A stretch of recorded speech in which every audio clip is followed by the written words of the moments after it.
એ ભાઈએ મારી છોકરી આગળ આખો ઓપન ઉઘાડો થઈ ગયો હતો અને બહુ ખરાબ વસ્તુ એને કરી હતી, એ હું બોલી નહીં શકું.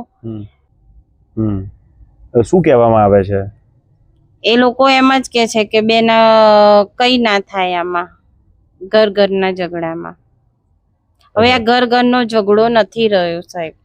મારવાની ધમકી આપી તો પણ એ લોકોને જમાનત ઉપર છોડી દીધા. ખાલી બોલાવીને બે માણસને બોલાવી દીધા ને એમનું જમાનત ઉપર છોડી દીધા. 2 મિનિટે અંદર પોલીસ સ્ટેશનમાં અંદર પૂર્યા નથી એમને. અને તમારા શું આક્ષેપ છે? એટલે શું કહેવા માંગો છો તમે? શું શું કરે છે એ લોકો? એ ભાઈએ મારી છોકરી આગળ આખો ઓપન ઉઘાડો થઈ ગયો હતો અને બહુ ખરાબ વસ્તુ એને કરી હતી, એ હું બોલી નહીં શકું.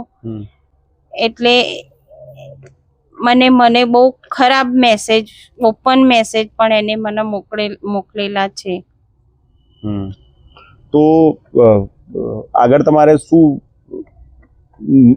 ન્યાય માટે શું ઈચ્છા છે? આગળ શું કરવાનું? કારણ કે આટલા વર્ષ થઈ ગયા છે, તમે એવું કહો છો કે પોલીસ કઈ નથી કરતી, તો પછી આગળ બધાને મારે એટલું કેવું છે કે બધા મને ન્યાય અપાવવાનો, આનો રસ્તો કાઢી આપો. આનો રસ્તો શું કરું?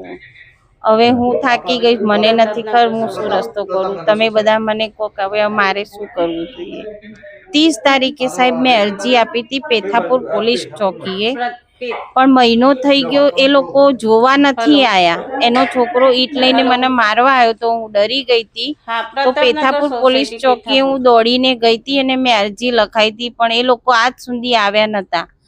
પછી મેં રવિ તેજા સાહેબને, RS ના સાહેબને મળી. RS ને સાહેબે મને રવિ તેજા સાહેબને મળવાનું કીધું. રવિ તેજા સાહેબને મેં બધી વાત કરી, એમને પણ મેં આપ્યું છે એમને લખીને મારું અરજી. અને એમને મને પેથાપુર પોલીસ સ્ટેશનમાં પણ આલવાની કીધી, મેં ત્યાં પણ આપી છે અરજી. પણ આજે સવારે એ લોકો આવ્યા હતા અને એ પણ આવીને એનું જ ઉપરાણું ખેંચે છે.